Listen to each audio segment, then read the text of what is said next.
Hi, ich bin Sarah und heute zeige ich euch, wie ich diesen einfachen Look mit Cadenza schminke und ihn gleichzeitig in einen Abendlook transformiere. Cadenza ist ein schönes Olivengrün mit einem warmen Schimmer.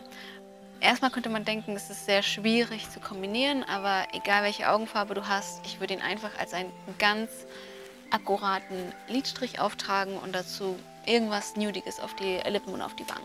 Das Wichtigste ist es, geradeaus in den Spiegel zu gucken, angespitzter Eyeliner-Pencil. Keine Angst vor Fehlern, die mache ich auch andauernd.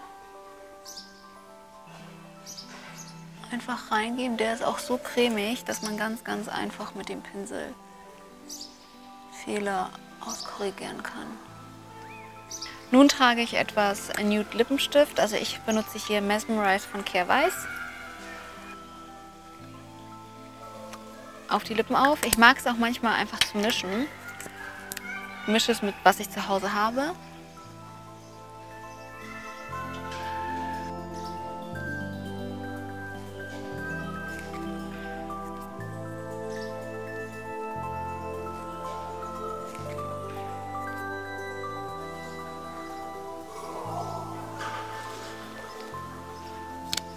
Das war's für den Day-Look.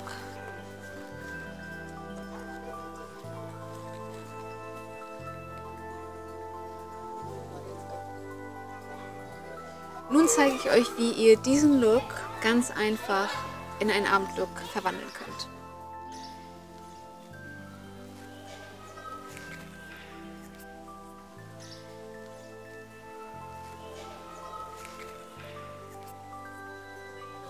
Dann liebe ich den Amazing Glitter und toppe das Ganze.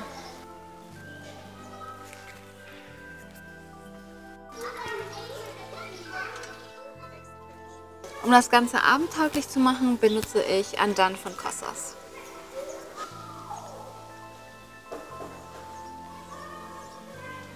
Als letzten Schritt einfach etwas Highlighter. Hier benutze ich Tropic Equinox von Kosas auf die oberen Wangenknochen auftragen.